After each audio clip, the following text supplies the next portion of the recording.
Salut, je m'appelle Chelsea, bienvenue sur ma chaîne. Alors si tu es nouveau ici, n'hésite pas à t'abonner, c'est complètement gratuit et à cliquer sur la petite cloche pour ne manquer aucune de mes nouvelles vidéos.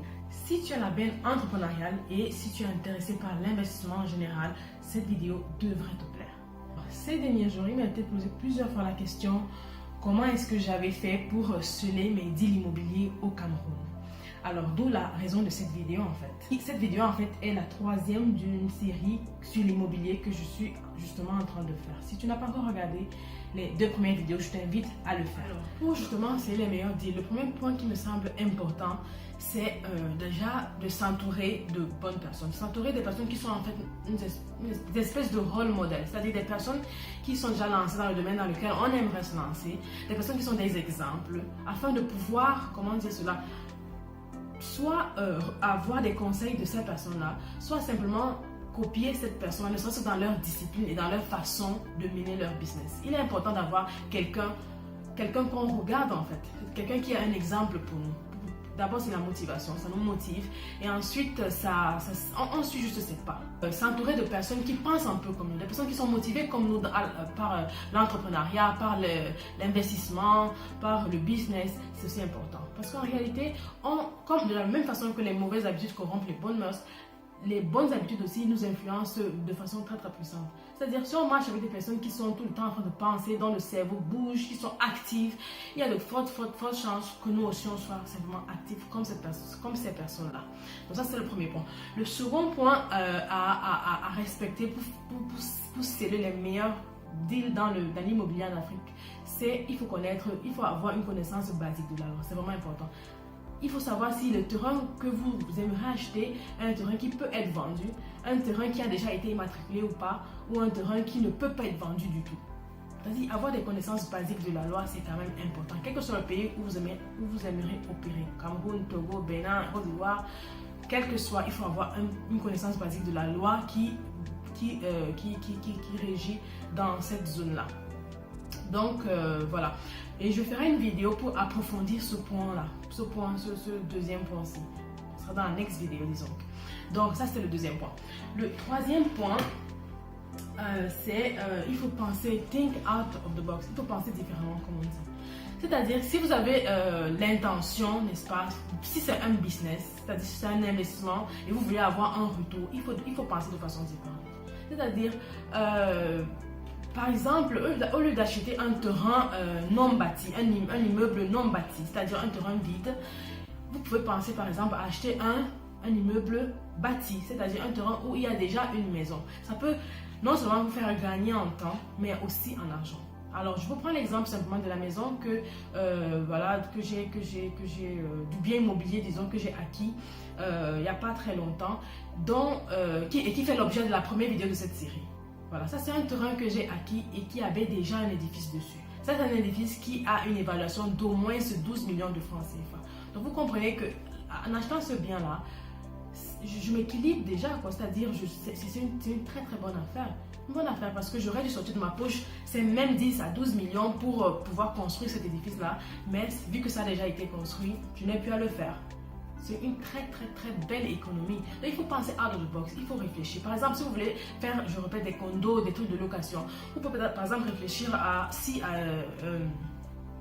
il vous faut par exemple avoir 2 chambres, c'est la meilleure formule pour la location en fonction du marché de cet endroit-là. C'est-à-dire, s'il faut faire 3 chambres dans cette maison-là, aussi il faut faire plutôt 2 chambres.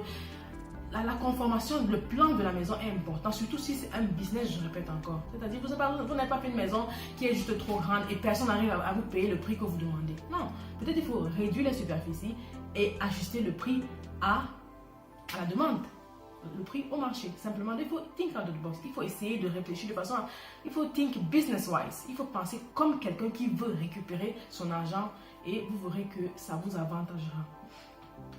Alors, le troisième point, je crois que c'est le quatrième point, c'est avoir du cash. Avoir du cash est super important. Alors, des fois, surtout lorsqu'on commence déjà à avoir vraiment, c'est-à-dire cette envie vraiment d'investir, d'entreprendre, d'être dans le business, etc., on arrive à être au courant des bonnes affaires. Il y a des personnes, par exemple, qui ont des problèmes.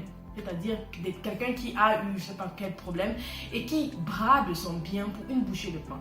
Mais dans ce cas-là, il faut avoir du cash. Parce que c'est celui qui a le cash qui gagne. Tu ne peux pas dire non, je vais te payer par traite en 3 mois, en 4 mois. Le gars va te dire non, ça ne fonctionne pas. Moi, j'ai besoin de cash. Donc, avoir une épargne est vraiment important. D'où l'importance vraiment d'avoir une épargne. Parce que ça vous permettra de sceller de très bons deals. Il y a des personnes qui sont dans les problèmes. Voilà, je ne souhaite à personne, mais ça arrive. Il y a des gens qui sont dans les problèmes et qui cherchent désespérément qui va leur donner du cash. Et dans ces cas-là, le prix du bien immobilier est des fois divisé même par 3. Tout simplement parce que la personne a une urgence d'avoir du cash entre les mains. Voilà. Je pense que ça sera le 5e point, c'est il faut faire une enquête préliminaire sur le bien que vous aimeriez acquérir. Sur cette chaîne, il y a de grandes chances que vous soyez intéressé par le business en Afrique. Alors, dans notre culture africaine, il y a des choses qu'il faut savoir. C'est-à-dire que les affaires de terrain, c'est souvent un peu compliqué. Donc, savoir à qui on achète. C'est-à-dire, vous allez dans cette famille, vous essayez de connaître la famille qui vend le bien. C'est-à-dire, s'il y a 4 enfants, s'il y en a 5, s'il y a 3 tantes, essayez de vous renseigner. Et si vous pouvez essayer de vous mettre en contact avec ces personnes-là. Ce n'est pas toujours possible, mais il faut quand même essayer de le faire. Et essayer d'avoir, de réunir ces personnes-là ou d'avoir un document légalisé, signé de ces personnes-là. Alors, une espèce d'accord, selon l'accord que vous avez scellé, essayez d'avoir quelque chose de signé, notarisé, légalisé par tous les membres de cette famille, ou bien tous les membres importants. Parce qu'on ne sait jamais. Il y a des gens qui achètent un bien. Après, 2 ans après, un oncle ou je sais quoi, un cousin débarque et c'est lui qui vous fait tous les problèmes du monde. Vous ne savez plus comment vous en sortir.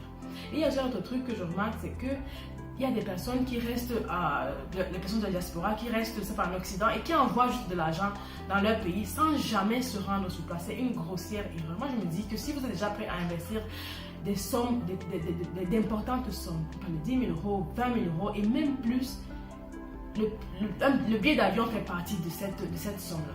Franchement, c'est-à-dire qu'il ne faut pas vouloir investir 20 000 euros et vouloir faire le radin sur 800 euros en moyenne de billets d'avion. Vraiment, pour moi, ça ne make pas sens.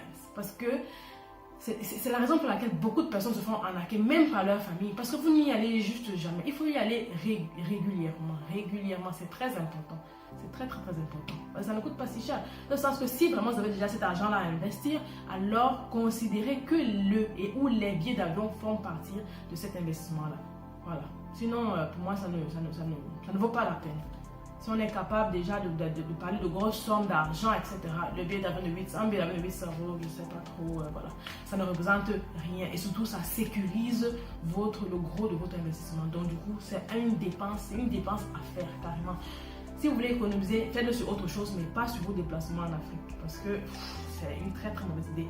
On entend plein d'histoires d'horreur, des personnes qui arrivent au pays et qui se rendent compte que la maison, en fait, qu'on leur envoie les photos de la maison qu'on leur envoie tous les jours, en fait, c'est pas la maison, c'est la maison du voisin. Ça, c'est des choses qui vont donner une crise cardiaque. Il faut éviter cela. Donc, voilà, on arrive à la fin de cette vidéo-là.